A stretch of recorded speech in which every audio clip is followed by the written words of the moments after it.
This morning, we're joined by Touré Roberts. He's the executive director of the Artist Resource Center.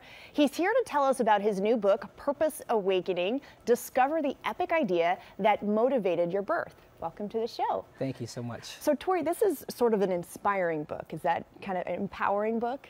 It is. Publishers Weekly called it inspiring, edifying, empowering, and it's all about purpose. So tell me a little bit about this book and kind of what prompted you to write it. Certainly. Well, the premise of the book is, the subtitle is Discover the Epic Idea That Motivated Your Birth.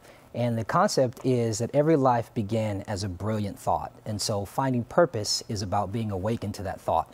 And what inspired me was the power that purpose has had in my own life and how my life has dramatically changed simply by being awakened to the reason why I was born.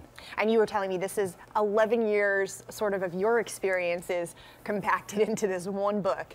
Absolutely, yeah. Just an 11-year journey in purpose to the discovery of purpose and then evolving in my purpose. And I put it in a book so that people can have their own personal awakening.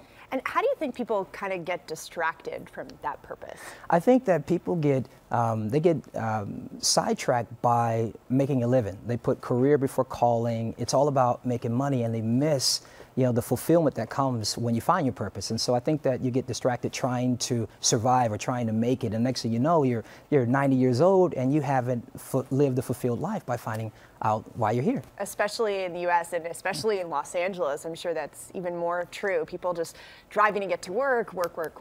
So what advice do you have for people who are in that position and feel like they don't have enough of their own time and they're just putting too much into that?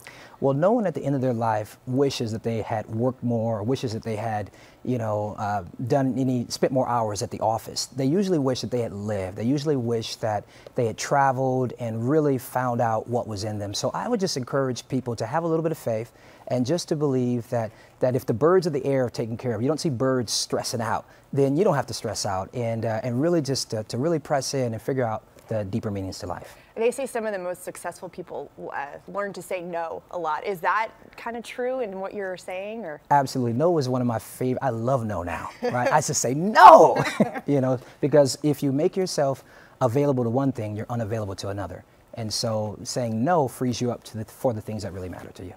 That's good advice. And what kind of advice would you have for people when they're reading this book, to pay attention to and in their own lives to kind of relate to your experiences? Yeah, I think, there's so much in the book. I talk about, leaving the familiar, breaking out of your comfort zone. So I think that people are actually going to use this really much like a purpose manual. So I would pay attention to the stories about relationships, knowing when to say goodbye, knowing when to embrace and when to let go. And just really just read this book with an open mind, because it's going to challenge some of the traditional ways that people think. How do you think your book is kind of different than other books out there that...